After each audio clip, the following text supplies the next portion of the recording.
Student, मैं doctor कमला शर्मा। आज हम बात करेंगे संज्ञानात्मक विकास सिद्धांत, थ्योरी ऑफ कॉग्निटिव डेवलपमेंट। संज्ञानात्मक विकास का सिद्धांत क्या है? जो जीन पियाजे हैं उन्होंने संज्ञानात्मक विकास के सिद्धांत का प्रतिपादन किया। तो उन्होंने जो विकास की अवस्थाएं हैं उसके बारे में कुछ इस तरह से बताया। जो विकास की अवस्था है उसके दौरान जो व्यक्ति है वो अनुकरण के माध्यम से या वातावरण में रहकर जो ज्ञान प्राप्त करता है, अपनी ज्ञानेंद्रियों के द्वारा जो ज्ञान प्राप्त करता है, उसी के द्वारा जो हमारा व्यवहार है वो क्या होता है, निर्देशित होता है, क्रिया करता है, किसी भी कार्य को संपन्न करता है। तो कहने का तात्पर्य ये है कि जब व्यक्ति लोगों के संपर्क में रहता है या वातावरण के संपर्क में रहता है, अपने अनुभव के द्वारा, अपनी गलतियों के द्वारा और अनुकरण के द्वारा अपने ज्ञान में क्या करता है, वृद्धि करता है और उसी ज्ञान के आधार पर अपने व्यवहार में भी परिवर्तन लाता है, अपने व्यवहार को समाज के अनुकूल बनाता है और अपनी योग्यता में वृद्धि करता है। उन्होंने संज्ञानात्मक विकास की अवस्था को 4 भागों में बांटा। तो पहला भाग है संवेदी पेशी अवस्था। संवेदी पेशी अवस्था जिसकी अवधि है जन्म से 2 वर्ष।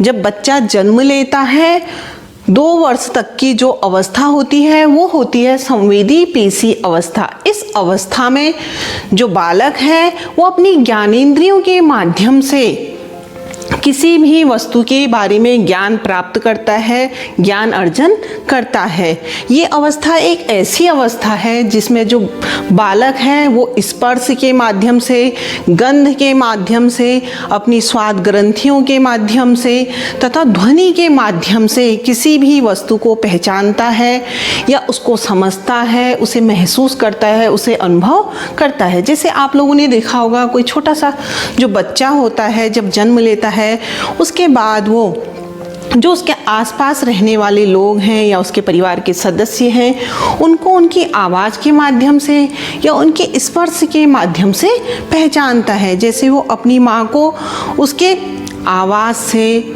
उसकी आहट से पहचानना शुरू कर देता है, ऐसे ही वो अपने घर के सदस्यों को देखकर स्माइल करना शुरू करता है, एक मुस्कुराहट देता है या भूख लगने पर रोना शुरू करता है। तो ये कौन सी अवस्था है? संवेदी पेशी अवस्था, जो उसे जन्म से ही कुछ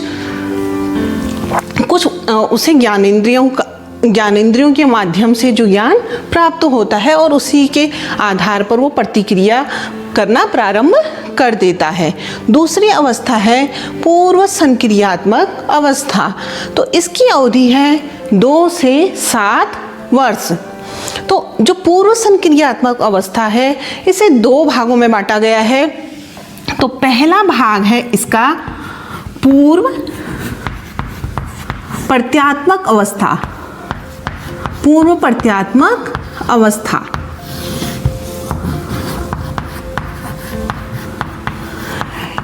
इसकी अवधि है 2 से 4 वर्ष। 2 से 4 वर्ष। तो जो पूर्व प्रत्यात्मक अवस्था है 2 से 4 वर्ष होती है। इस अवस्था में जो बालक है वो क्या करता है, अपनी भाषा के माध्यम से किसी भी वस्तु के बारे में ज्ञान प्राप्त करता है। ज़्यादा से ज़्यादा जब वो बोलना सीखता है, कहने का तात्पर्य है जब वो बोलना सीखता है तो अपनी भाषा के माध्यम से ही वो क्या करता है, किसी भी वस्तु के बारे में ज्ञान प्राप्त करना या ज्ञान अर्जन करना प्राप्त कर लेता है।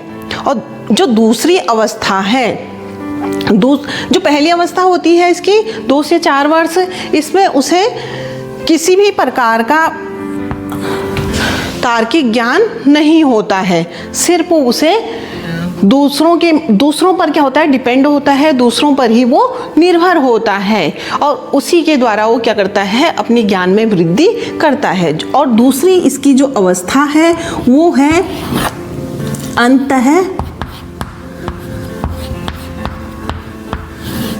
अंतः प्रज्ञा काल। अंतः प्रज्ञा काल का तात्पर्य यहाँ पर है इसकी जो अवधि है वो है 4 से 7 वर्ष। 4 से 7 वर्ष। इस अवस्था में जो बालक है वो संख्या जो होती हैं उनको जोड़ना घटाना सीखता है, लेकिन उनमें तर्क करना उसे नहीं आता है, सिर्फ जोड़ना घटाना सीखता है। तार्किक जो योग्यता होती है उसका उसे ज्ञान नहीं होता है। फिर हम तीसरे नंबर पर बात करते हैं मूर्त संक्रियात्मक अवस्था, जिसकी अवधि है 7 से 11 वर्ष। जब 7 से 11 वर्ष की अवस्था में बालक होता है उस समय वो इस एज में उसका संपर्क अपने आस पड़ोस के बच्चों से, अपने स्कूल के बच्चों से होता है, जिससे वो किसी भी वस्तु में समानता करना, विभिन्नता करना या किसी चीज़ का वर्गीकरण करना, क्लासिफिकेशन करना सीखता है। तो वो समझता है, उन चीज़ों को प्रत्यक्ष रूप में समझता है, देखता है और उसे अपने व्यवहार में शामिल करता है। तो ये है मूर्त संक्रियात्मक अवस्था। जब वो मूर्त रूप से, प्रत्यक्ष रूप से किसी के संपर्क में आता है और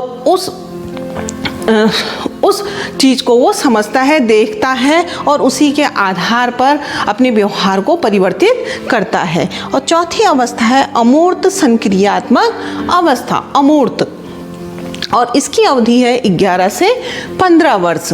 तो अमूर्त संक्रियात्मक अवस्था जो है, इस अवस्था के दौरान जो बालक है वो क्या करना शुरू कर देता है, इस एज में वो वास्तविक और अवास्तविक जो वस्तुएं हैं उनमें अंतर करना सीख जाता है, और जो वास्तविक वस्तुएं हैं उनमें कल्पनाशीलता के आधार पर उनका निर्माण करना सीख जाता है। उसकी जो मानसिक अवस्था है वो विकसित होने लगती है, मानसिक जो उसका ज्ञान है, मानसिक विकास होने लगता है।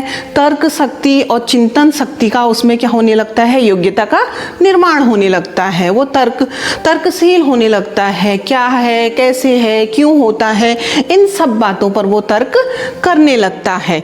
और जो कल्पनाशीलता है वो इस अवस्था में कल्पनाशीलता में जीता है। वो किसी भी घटना को, किसी भी वस्तु को एक कल्पना के रूप में उसको देखने लगता है। तो ये है अमूर्त संक्रियात्मक अवस्था।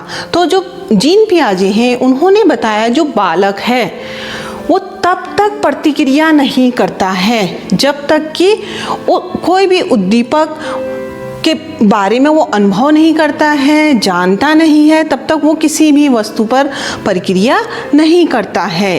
तो कहने का तात्पर्य ये है कि जो व्यक्ति है तब किसी वस्तु पर प्रतिक्रिया करता है जब उसे उस चीज़ का अनुभव होने लगता है, उस चीज़ के बारे में उसे ज्ञान प्राप्त हो जाता है। जैसे आपने देखा होगा, हम किसी वस्तु को छूते हैं, चाहे वो ठंडी हो, गर्म हो, जब हमारा दिमाग निर्देशित करता है कि उसे नहीं छूना है या उसे छूना है, जो हमें निर्देश मिलता है उसी के आधार पर हम क्या करते हैं, कार्य करते हैं। तो जो विकास की अवस्था है वो अनुकरण के माध्यम से तथा हमारी योग्यता के माध्यम से हमारे व्यवहार में क्या होती है, शामिल होती है। तो ये था संज्ञानात्मक विकास का सिद्धांत।